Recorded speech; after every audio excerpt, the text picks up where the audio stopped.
अस्सलाम वालेकुम।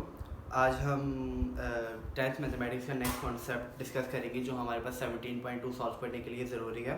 और उसमें हमारा जो पहली चीज़ है वो है ऑपरेशन ऑन सेट्स है। और उसके बाद हमारी जो पहली चीज़ है ऑपरेशन ऑन सेट का मतलब क्या है। अब ये मतलब है कि अब जो हमारे पास जो सेट थे हमने उनकी प्रॉपर्टीज़ पढ़ ली, हमने ये पढ़ लिया कि हमारे पास कितनी टाइप के सेट्स होते हैं। अब हम ये पढ़ेंगे हम उन सेट्स की मदद से क्या क्या कर सकते हैं, ठीक है। यानी कि अगर मैं बात करूँ अपने नंबर्स की, ठीक है, जैसे कि मेरे पास 1 2 3 4 5 नंबर्स हैं, तो मैं इनके साथ बहुत सारी चीज़ें कर सकता था। मैं क्या कर सकता था, इनसे एडिशन, मल्टीप्लिकेशन, डिवीजन, परसेंटेज निकाल सकता हूँ, सही है। उसके बाद मैं उनका एलसीएम निकाल सकता हूँ, मैं उनका जो है फैक्टराइजेशन कर सकता हूँ, बहुत सारी चीज़ें कर सकता हूँ। अब इसी तरह जब हमारे पास सेट्स की बात आती है तो हम सेट्स के साथ क्या क्या कर सकते हैं, तो हमारे पास वो ऑपरेशन हम लोगों ने देखने। तो जो सबसे पहला ऑपरेशन हमारे पास आता है वो आता है यूनियन का। यूनियन का ऑपरेशन देखें, वर्ड यूनियन इटसेल्फ बता देता है कि इसके अंदर क्या होगा। यूनियन का क्या मतलब होता है, यूनियन का मतलब होता है कि आपस में यूनाइट करना, 2 से 3 चीज़ों को आपस में मिलाना, ठीक है। तो इसके अंदर अगर मैं यूनियन की बात करूं तो फॉर एग्जांपल मैं ये कहता हूं कि मुझे 2 सेट्स का अगर यूनियन लेना है तो मैं इसको रिप्रेजेंट किस तरह से करूंगा। लेट से मेरे पास 2 सेट्स हैं, ठीक है। सबसे पहला मैं अपने पास यहाँ पे अगर सेट लिखना, मैं कहता हूँ 1 5 7 9, ठीक है। एंड मैं एक और सेट अपने पास यहाँ पे लिख लेता हूँ, वह है 2 5 7 8, ठीक है। ये मैंने अपने पास 2 सेट्स लिखनी है। और अगर मुझे इनका यूनियन लेना है तो मैं क्या करूँगा, मैं इन दोनों सेट को ऐसे लिखूँगा ए, ठीक है। यूनियन का सिंबल होता है ये एंड देन बी। अच्छा, काफ़ी सारे बच्चे क्या मिस्टेक करते हैं, काफ़ी सारे बच्चे इसको यू लिख देते हैं, यू लिख देते हैं, ठीक है। या फिर अगर इसको सही से बनाएंगे भी तो यहाँ पे डंडी निकाल देंगे, ठीक है। यानी कि इससे कोई मसला नहीं होता, लेकिन अक्सर भी जैसे पे नंबर काट लेते हैं तो आपको ये करना है, इसको बिल्कुल सिंपल ऐसे एक ही फ्लो के अंदर लेके जाना है, ठीक है। यानी कि ये होता है यूनियन का सिंबल। ये क्या डिनोट कर रहा है कि मैं ए और बी दोनों का यूनियन ले रहा हूँ। अच्छा, अब इसके अंदर हम लोगों ने करना क्या होता है बेटा, हम लोगों ने करना ये होता है कि हमारे पास जो दोनों सेट की जो एलिमेंट्स है ना, हमें उसको एक तरतीब दे के एक सेट के अंदर लिखना होता है। मतलब मेरे कहने का मतलब क्या है, अगर आप देखिए यहाँ पर 1 है, यहाँ पे 2 है, 3 नहीं है, 3 को छोड़ दीजिए। फिर देखिए 4 नहीं है, 4 को छोड़ दीजिए। 5 ये रहा, 5 ये रहा। यानी कि आपने दोनों सेट के एलिमेंट्स को तरतीबवार लिखना है, ठीक है। और उसको इस तरह से लिखना है कि जो दोनों सेट के अंदर एलिमेंट्स आ रहे हैं, सही है। जैसे 5 दोनों सेट के अंदर आ रहा है, 7 दोनों सेट के अंदर आ रहा है, तो उसको एक दफ़ा लिखना है और दोनों सेट के एलिमेंट्स को ऐड करना है। फॉर एग्जाम्पल अगर मैं इसको आसान तरीके से आपको समझाना चाहूँ तो कैसे करेंगे, देखिए यहाँ पर 1 है, यहाँ पर 1 है नहीं, तो 1 को डायरेक्टली लिख दीजिए। अब देखिए 1 के बाद क्या आता है, 2 आता है। 2 इस साइड में है नहीं है, लेकिन 2 इस साइड में है, तो आप इसको लिख दीजिए। क्यों? क्योंकि हम दोनों के एलिमेंट्स को इसमें इंक्लूड करेंगे, ठीक है। 3 देखिए, 3 ना तो इसमें है ना तो इसमें, तो छोड़ दीजिए। 4 ना तो इसमें है ना तो इसमें, छोड़ दीजिए। 5 को देखिए, 5 इसमें भी है एंड 5 इसमें भी है, तो मैं क्या करूँगा, मैं 5 को सिर्फ एक दफ़ा लिखूंगा। मैं ऐसा नहीं करूँगा कि मैं 5 को 2 दफ़ा लिखूँ। क्यों? फॉर एग्जाम्पल मैं बोलूँ कि पहले मैंने ए इसके लिए लिख लिया, मैंने बी साइड वाला 5 लिखा, नहीं। जो चीज़ कॉमन होगी दोनों साइड में उसको एक दफ़ा लिखेंगे, और जो दोनों साइड में है ही नहीं उसको छोड़ देंगे, ठीक है। और जो एक साइड के अंदर भी है तो उसको भी हम लिखेंगे, लेकिन तरतीबवार। 5 के बाद क्या आता है, 6 दोनों साइड में नहीं है, छोड़ दीजिए। 7 इसमें भी है एंड 7 इसके अंदर भी है मेरे पास, ठीक है। तो मैं इसको क्या करूँगा, मैं 7 को भी एक दफ़ा लिखूंगा। उसके बाद देखिए 8 इधर नहीं है लेकिन इधर तो है, तो यानी मैं 8 को भी लिखूंगा। उसके बाद 9 इधर है इधर नहीं है, तो मैं 9 को भी लिखूंगा। और यहाँ पर ये मेरा सेट का यूनियन कंप्लीट हो जाता है, ठीक है। यूनियन क्या होता है, यूनियन बेसिकली दोनों सेट्स के एलिमेंट को एक साथ लिखना, लेकिन इस तरह से लिखना कि वो तरतीब में हो और जो दोनों सेट्स के एलिमेंट कॉमन आ रहे हैं हम उसको स्किप कर देते हैं, ठीक है। अब ये था यूनियन, सही है। एक इसी का ऑपोजिट आता है हमारे पास, सही है, उसको कहते हैं इंटरसेक्शन। इंटरसेक्शन, ठीक है बेटा। अब इंटरसेक्शन हम किस तरह से लेते हैं, इंटरसेक्शन के अंदर हम लोग ये चीज़ करते हैं। फॉर एग्जांपल मैं अपने पास यहाँ पर यही दोनों सेट लेके चलूँगा, तो यहाँ पे रीराइट कर देता हूँ ये दोनों सेट 1 5 7 9, ठीक है। एंड मेरे पास जो बी सेट है वो क्या है 2 5 7 एंड 8, ठीक है। अच्छा जी, अब आपने क्या करना होता है, ये बहुत आसान होता है। इसको आप रिप्रेजेंट किस तरह से करते हैं, अब आपने ए और बी दोनों सेट का इंटरसेक्शन लेना है। आप बोले ए इंटरसेक्शन बी, ठीक है। अब क्या करना है आपने, इंटरसेक्शन के अंदर क्या करना होता है आपने, कि आपने दोनों सेट में कॉमन एलिमेंट्स देखने, जो कॉमन एलिमेंट्स हैं वो आपने यहाँ पर लिख देने हैं। यानी कि अब देखिए इधर 1 है, क्या 1 इधर है नहीं है, तो यानी कि आप 1 को छोड़ दीजिए यहाँ पे, ठीक है। फिर आप देखिए 5 यहाँ है, 5 यहाँ है, हाँ जी है, तो यानी कि आप 5 को लिख सकते हैं, क्यों? क्योंकि 5 दोनों सेट के अंदर मौजूद है। फिर देखिए 7 यहाँ भी है, 7 यहाँ भी, तो आप 7 को लिख सकते हैं, ठीक है। उसके बाद देखिए 9, सही है, 9 यहाँ है, क्या 9 यहाँ है? नहीं है, तो छोड़ दीजिए, ठीक है, यानी 9 भी नहीं है। अच्छा जी, अब ए सेट के एलिमेंट कंप्लीट हो गया। अब इधर आइए, अभी देखिए क्या 2 इस सेट में था? नहीं था, ठीक है, तो हमने यहाँ से 2 को भी स्किप कर दिया। 5 था, और 5 हम ऑलरेडी लिख चुके हैं तो उसको देखने की जरूरत नहीं है। 7 ऑलरेडी लिख चुके हैं तो उसको देखने की जरूरत नहीं है। 8, क्या 8 इधर है? क्या 8 इस सेट में है? नहीं, यानी कि दोनों सेट में जो एलिमेंट सिर्फ कॉमन होंगे देखने से पता चल जाता है, और वो कौन सा है? मेरे पास सिर्फ 5 और 7 है, तो ये मेरे पास क्या निकल जाएगा? इसका इंटरसेक्शन निकल जाएगा, ठीक है। अच्छा, अब जो हमारे पास जो नेक्स्ट चीज आती है वो आती है डिफरेंस ऑफ 2 सेट्स, ठीक है।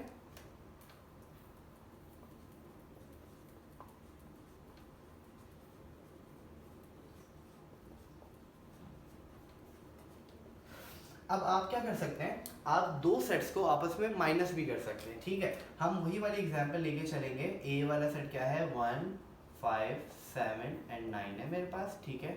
एंड बी सेट क्या है मेरे पास? 2 5 7 एंड 8 है, ठीक है। अब देखिए मुझे क्या करना है, अब मुझे डिफरेंस निकालना है, मुझे करना है ए माइनस बी, ठीक है। इसको रिप्रेजेंट किस तरह से करेंगे? डिफरेंस ऑफ 2 सेट्स को ए माइनस बी से। इंटरसेक्शन को कैसे करेंगे? एन से, यानी कि एन नहीं है बेसिकली, एक से उल्टा कर्व है, ठीक है, और ये सीधा कर्व है, ठीक है। अब आप इसको a माइनस बी का सेट कैसे निकलेंगे? अब देखें, आपको मैं सबसे इजी ट्रिक बता देता हूँ। आप क्या करें कि आप दोनों सेट्स के अंदर देखें कि दोनों सेट्स के अंदर कौन सी चीज़ें कॉमन है। फॉर एग्जाम्पल 1 देखें, 1 यहाँ है, 1 यहाँ नहीं है, तो छोड़ दीजिए, ठीक है। सिर्फ इस सेट को देखना है इस केस के अंदर हम लोगों ने, ठीक है। 1 यहाँ है, 1 यहाँ नहीं है, तो छोड़ दीजिए 1 को। अब 5 देखिए, 5 यहाँ भी है, यहाँ भी है, जो कॉमन है उसको काट दें, ठीक है, जो कॉमन है उसको काट दें। अब 7 यहाँ है, 7 यहाँ है, 7 को भी काट दीजिए। 9 यहाँ है, 9 यहाँ है, नहीं है, ठीक है, तो यानी 9 रह गया। अब ये कटिंग करने के बाद अब आपको इसको देखने की जरूरत नहीं है, ठीक है।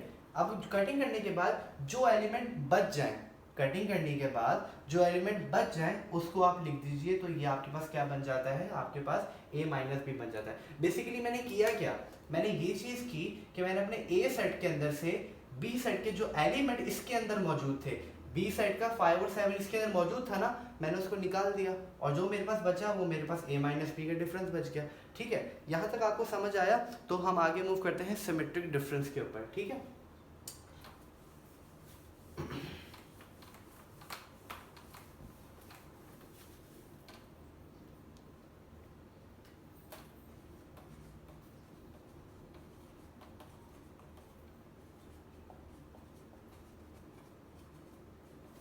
अच्छा जी भाई, सिमेट्रिक डिफरेंस क्या होता है? सिमेट्रिक डिफरेंस ये चीज़ होती है कि मुझे क्या करना होता है। फॉर एग्जाम्पल मैं अपने वही वाले दो सेट यहाँ पर लेके चलूँगा। 1 कौन से सेट थे? 1 3 5 7 9, आई गेस 3 नहीं था। 1 5 7 9 था एक सेट, एंड बी सेट था, कोई बात नहीं, अगर वैल्यूज चेंज भी हो जाती हैं। 2 5 7 8 ये सेट थे मेरे पास, ठीक है। अच्छा जी, अब सिमेट्रिक डिफरेंस का फॉर्मूला क्या होता है? सबसे पहले आप फॉर्मूला नोट कीजिए। फॉर्मूला ये होता है, मैं कहता हूँ ए सिमेट्रिक डिफरेंस बी, जी इसको इससे रिप्रेजेंट करते हैं, किससे? ट्राइंगल से। ए सिमेट्रिक डिफरेंस बी, सही है। अब ये निकालना है तो इसका फॉर्मूला क्या होगा कि सबसे पहले आप इन दोनों का यूनियन लीजिए, जो दो सेट आपको गिवन है जिसका आपने सिमेट्रिक डिफरेंस निकालना है, एंड देन उसके अंदर से आप उसका इंटरसेक्शन माइनस कर दीजिए उन्हीं दोनों सेट्स का। मतलब आपके पास अगर आपने डिफरेंस निकालना है तो आप दो सेट्स का यूनियन लीजिए और उन्हीं दोनों सेट्स का इंटरसेक्शन लीजिए और यूनियन में से इंटरसेक्शन को निकाल दीजिए, ठीक है। अब मैं इसको फटाफट से करके दिखाता हूँ। अब देखिए, अगर मुझे ए यूनियन बी निकालना है तो मुझे क्या करना था? मुझे सबको तरतीबवार लिखना था। 1 2 3 नहीं है, 3 को स्किप कर दिया, 4 नहीं है, 4 को स्किप कर दिया, 5 दोनों में कॉमन था, एक दफ़ा लिखा, 6 नहीं था, 6 को स्किप कर दिया, 7 था, देन 8 था, एंड देन 9 था, ठीक है। ये मेरे पास क्या आ गया? यूनियन आ गया। अब इसमें से माइनस क्या करना है? मुझे इंटरसेक्शन करना है। इंटरसेक्शन क्या था? दोनों में कॉमन, दोनों में क्या चीज़ कॉमन आ रही है? 5 7 5 7, तो यानी कि 5 और 7 मेरा इंटरसेक्शन हो जाएगा। अब उसके बाद हम लोगों ने नई चीज़ क्या पढ़ी थी? हम लोगों ने पढ़ा था कि हमने दोनों सेट्स को माइनस किस तरह से करना है। अगर आप यहाँ पे गौर करें तो ये दोनों सेट्स आपस में माइनस हो रहे हैं, सही है। तो हमने माइनस किस तरह से करना था? जो दोनों सेट में कॉमन एलिमेंट है उसको काट देना था। क्या 1 इधर है, 1 इधर है, नहीं है। 2 इधर है लेकिन 2 इधर नहीं है, छोड़ दीजिए। 5 इधर है, 5 उधर भी, यानी कॉमन आ गया। 7 इधर भी है, 7 इधर भी है, सही है, खत्म। यानी कि यहाँ पे मेरे कॉमन एलिमेंट्स खत्म हो गए। अब sorry, A symmetric difference B is equal to क्या बचा 1 2 8 9। ये मेरे पास निकल गया सिमेट्रिक डिफरेंस। सिमेट्रिक डिफरेंस किस तरह से निकलेगा दोबारा सुन लीजिए। A यूनियन B निकालना है, देन उसमें से आपने A इंटरसेक्शन B को माइनस कर देना है। यूनियन कैसे निकलेगा सबको तरतीब वार लिखना है और जो कॉमन आया उसको एक दफ़ा लिखना है। और इंटरसेक्शन कैसे निकलेगा दोनों सेट में जो भी चीज़ कॉमन होगी आपने उसको लिख देना है, ठीक है। अच्छा, अब हम अपने नेक्स्ट कॉन्सेप्ट की तरफ बढ़ते हैं और वो हमारे पास आता है कॉम्प्लीमेंट का कॉन्सेप्ट।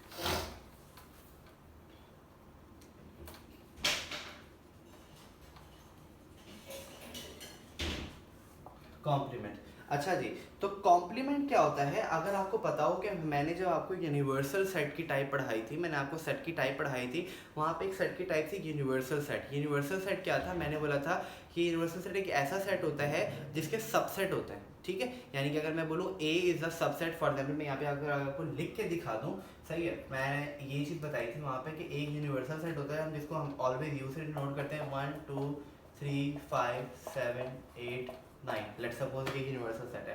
उसके बाद मैंने एक सेट बनाया A, क्या बनाया 1 5 7 9, एंड मुझे B सेट मैंने बनाया, क्या बनाया 2 5 7 8, ठीक है।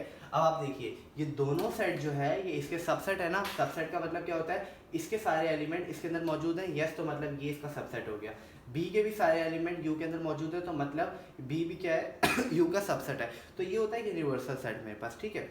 अच्छा, अगर मेरे पास ये वाली चीज़ है, अच्छा याद रखिए कॉम्प्लीमेंट एक सेट का निकलता है, डिफरेंस इंटरसेक्शन एंड यूनियन दो या दो से ज़्यादा सेट का निकल सकता है, लेकिन कॉम्प्लीमेंट एक ही सेट का निकलता है, ठीक है, सही है। अच्छा, अब देखिए मुझे क्या निकलना है, मुझे A का कॉम्प्लीमेंट लेट सपोज निकालना है। तो A के कॉम्प्लीमेंट का मतलब होगा कि आप A को कॉम्प्लीमेंट इस तरह से हम शो करेंगे, A के ऊपर एक कॉमा लग जाएगा अपर साइड पे सब्सक्रिप्ट में, ठीक है। और इसका फॉर्मूला क्या होता है? U माइनस A, जी, क्या फॉर्मूला होता है? U माइनस A, ठीक है। आपने क्या करना है, आपने अपने यूनिवर्सल सेट के अंदर से जो जिस सेट का कॉम्प्लीमेंट निकालना है उस सेट को आप माइनस कर दीजिए, ठीक है। तो ये तो बहुत आसान है, हम इसको भी फटाफट करके देख लेते हैं क्योंकि हमें माइनस आता है। यूनिवर्सल सेट क्या था? 1 2 3 4 5 6 5 8 9 है, सॉरी 8 है, एंड देन मेरे पास 9 है, ठीक है। क्या है? 1 2 3 5 8 7 9, ठीक है। इसमें से मुझे माइनस करना है, देखिए यूनिवर्सल सेट में से माइनस करना है किसको? A सेट को। 1 5 7 9। अब क्या करना है, आप देखिए कॉमन एलिमेंट्स। अच्छा, इसके अंदर आप ना एक direct hard and fast rule इस्तेमाल कर सकते हैं। क्या कर सकते हैं? आपका जो A सेट, जिस सेट का कॉम्प्लीमेंट निकाले ना, उसके सारे एलिमेंट 100% यहाँ पे मौजूद होंगे। क्यों? क्योंकि ये सेट जो है इसका सबसेट है, ठीक है। तो आप डायरेक्टली इसको कट कर दें। अगर मेरी बात समझ नहीं आई तो आप डायरेक्टली वही वाला तरीका भी यूज़ कर सकते हो जो मैंने बताया माइनस करने का। जैसे 1 यहाँ मौजूद है, 1 यहाँ मौजूद है, काट दें। 2 है, 2 यहाँ नहीं है, छोड़ दें।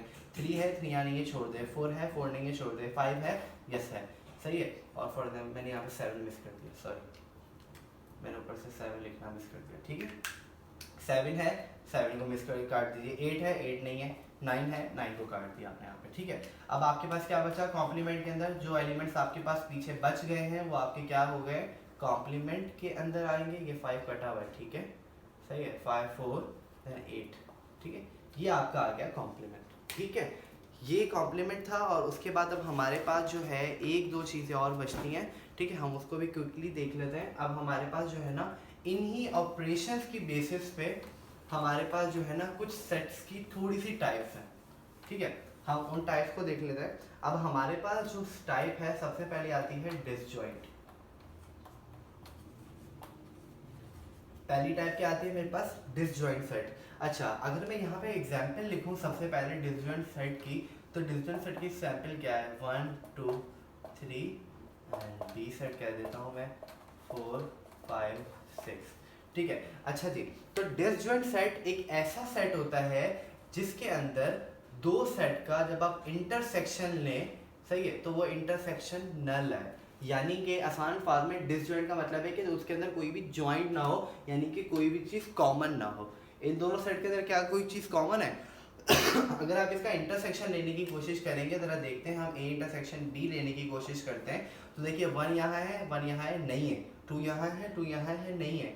3 है, 3 है, नहीं है। अब यहाँ पे देखिए 4 यहाँ है, 4 यहाँ है, नहीं है। 5 है, 5 यहाँ पे भी नहीं है। 6 है, लेकिन 6 यहाँ नहीं है। तो मतलब ये सेट क्या रह जाएगा? Null set. और हमने पढ़ा था हम नल सेट को क्या लिख सकते हैं? फाई की तरह भी लिख सकते हैं, यानी इस डिनोमिनेशन में लिख सकते हैं। तो ये प्रॉपर्टी हमारे पास कंफर्म हो गई है कि ये डिसजॉइंट सेट है। आसान अल्फाज में अगर किन्हीं भी जिन दो सेट्स के अंदर कोई भी चीज़ कॉमन ना आए वो मेरे पास क्या हो जाएंगे, डिसजॉइंट सेट हो जाएंगे। ठीक है। अच्छा, जो अब मेरे पास नेक्स्ट सेट आ रहा है ना, वो आता है मेरे पास ओवरलैपिंग सेट। ठीक है।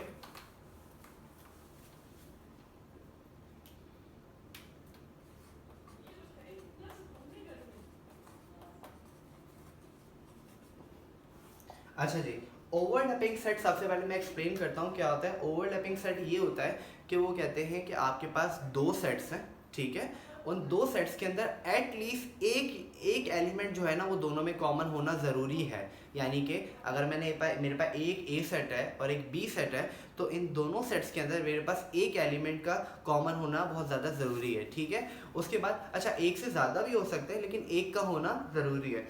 और उसके बाद इस सेट के अंदर एक और चीज़ है कि जो मेरे पास जो दोनों सेट हैं जिनके अंदर दोनों एलिमेंट आपस में बराबर हैं, वो दोनों सेट आपस में एक दूसरे के सबसेट नहीं होने चाहिए। ये मैंने क्या बोला है, ये मैं आपको अभी इधर एक्सप्लेन कर देता हूँ। ठीक है। सबसे पहले मैं लिखता हूँ मैंने क्या बोला है। मैंने बोला है कि मेरे पास ए इंटरसेक्शन बी जो है, सही है, ये नल नहीं होना चाहिए। यानी कि कोई ना कोई एलिमेंट, एक या एक से ज़्यादा एलिमेंट कॉमन बीच में होने चाहिए, ज़रूरी है। और ए जो है वो बी का सबसेट नहीं होना चाहिए, और बी जो है वो इसी तरह से ए का भी सबसेट नहीं होना चाहिए।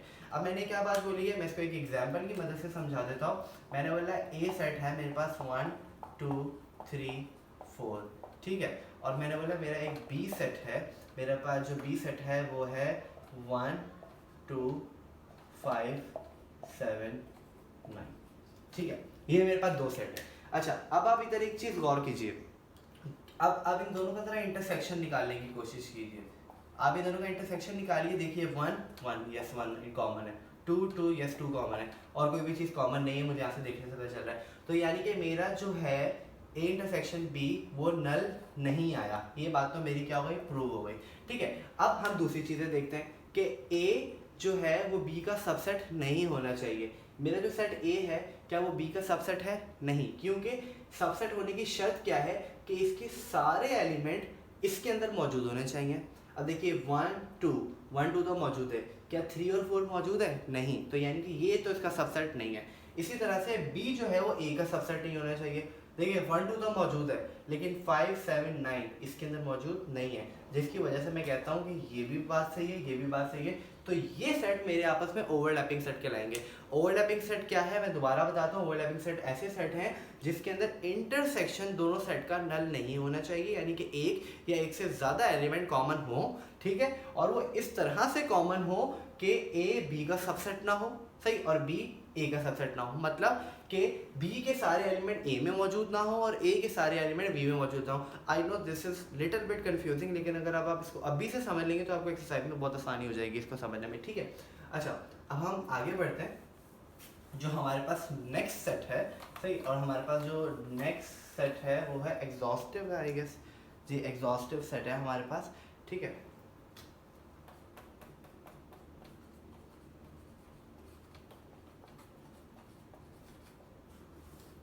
एग्जॉस्टिव सेट, अच्छा एग्जॉस्टिव सेट क्या कहता है? एग्जॉस्टिव सेट ये कहता है कि आपके पास एक तो होगा यूनिवर्सल सेट 1 2 3 4 5 6 7 8, ठीक है।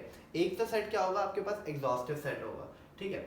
वो कहता है एक होगा यूनिवर्सल सेट, और वो कहता है कि सेट इस तरह से होगा जैसे मैं बोलता हूँ 1 3 5 7, एंड दूसरा सेट जो है मेरे पास है 1 2 3 4 6 8, ठीक है। अब वो ये कहता है कि आपके पास एग्जॉस्टिव सेट ऐसे सेट होते हैं जबकि आप इन दो सेट्स का जब आप यूनियन लें, सही है, आप इन दो सेट्स का जब यूनियन लें तो वो आपको क्या रिटर्न करे, आपको जो एक्चुअल यूनिवर्सल सेट है ना वो रिटर्न करे। यानी कि एग्जॉस्टिव सेट ऐसे दो सबसेट होते हैं यूनिवर्सल सेट के, सुनिए दोबारा, एग्जॉस्टिव सेट यूनिवर्सल सेट के ऐसे दो सबसेट होते हैं कि जब आप उन दोनों का यूनियन लीजिए तो वो आपको क्या रिटर्न करे, यूनिवर्सल सेट, ठीक है। अब देखिए, अगर आप ए यूनियन बी लेने की कोशिश करें, यहाँ पर मैं देता हूँ 1 1 कॉमन है, 1 को एक दफ़ा लिख दिया, सही। अब देखें 2 का है, 2 जी इधर मौजूद है, 3 मौजूद है, ये रहा, 4 का है, 4 इधर मौजूद है, लिख दिया मैंने, 3 कॉमन था, एक दफ़ा लिखा है, ठीक है। उसके बाद देखिए 5 का है, 5 ये रहा, देन 6 का है, 6 ये रहा, 7 मौजूद है जी, 7 भी एक सेट में मौजूद है, देन 8। अब देखिए क्या ये पूरा सेट 1 2 3 4 5 6 7 8 1 2 3 4 5 6 7 8 यूनियन के बराबर है जी, ये यूनियन के बराबर है। इसकी वजह से मैं ये कह सकता हूँ ये दोनों सेट आपस में क्या है, एग्जॉस्टिव सेट है। अच्छा, अब काफ़ी बच्चों के जहन में ये सवाल आ सकता है कि भाई हम ऐसे भी तो दो सेट, हाँ सारे बच्चों के जहन में ये सवाल आ सकता है कि भाई जो ये ए और बी सेट है वो यूनियन सेट का ही तो सबसेट है, ठीक है। तो हम क्या करें, ऐसे यानी कि इसके सबसेट है तो हमेशा जब भी इनका यूनियन लेंगे तो हमारे पास एक्चुअली यूनिवर्सल सेट ही आएगा। ऐसा नहीं होता। फॉर एग्जांपल अगर मैं अपने ए और बी सेट को चेंज करूं, मैं कहता हूं ए सेट क्या है 1 2, ठीक है, एंड मेरा बी सेट क्या है 4 5, ठीक है। अच्छा, ये दो सेट भी तो इसके सबसेट है ना, यानी कि मैं यूनिवर्सल सेट से ये दो सेट भी बना सकता हूँ। अब आप देखिए अगर मैं इसका यूनियन लूंगा, ए यूनियन बी लेता हूँ, तो देखिए 1 2 4 5 ये यूनियन आ रहा है। क्या ये यूनियन मेरा यूनिवर्सल सेट जैसा है? नहीं है। इसकी वजह से मैं ये बोलूंगा कि ये दोनों सेट्स आपस में एग्जॉस्टिव सेट्स नहीं है, जबकि जो मैंने पहले एग्जांपल लिखी है वो एग्जॉस्टिव सेट्स की है, ठीक है। अच्छा, अब हमारे पास लास्ट चीज बचती है सेल्स की, ठीक है। वो क्या है, सेल्स। भाई बच्चों सेल्स क्या होते हैं? सेल्स कुछ भी नहीं होते। सेल्स जो है ना, जो हमने बकाया जो अभी दो टाइप्स पढ़नी है ना, डिसजॉइंट प्लस एग्जॉस्टिव, ये होता है, सही है। अच्छा, अब डिसजॉइंट और एग्जॉस्टिव क्या था? डिसजॉइंट ये सेट था कि जिसका इंटरसेक्शन 0 आना चाहिए, नल आना चाहिए, कि यानी कि दो सेट्स ऐसे हों जिसके अंदर कोई भी चीज़ कॉमन ना हो। और एग्जॉस्टिव सेट कैसे थे कि ऐसे दो सेट्स हों जब उनका यूनियन लिया जाए तो यूनिवर्सल सेट थे। मैं यूनिवर्सल सेट अपना वही वाला यहाँ पर लिखता हूँ 1 2 3 4 5 6 7 एंड देन 8, ठीक है। अच्छा, जो मैंने अपने पहले वाले यूनिवर्सल सेट लिखे थे 1 2, सही है, 3 1 2 मैंने लिखा था 1 3 5 7, सही है, ये लिखा था, और एक मैंने बी लिखा था 1 2 3 4 6 8, ठीक है। अब जरा ये दोनों सेट एग्जॉस्टिव सेट हैं, हम लोगों ने चेक किया था, ठीक है। अगर आप ए इंटरसेक्शन बी यहाँ पर जरा लेकर देखिए तो मेरे पास क्या आंसर आएगा, 1 आएगा, एक 3 आएगा, ठीक है।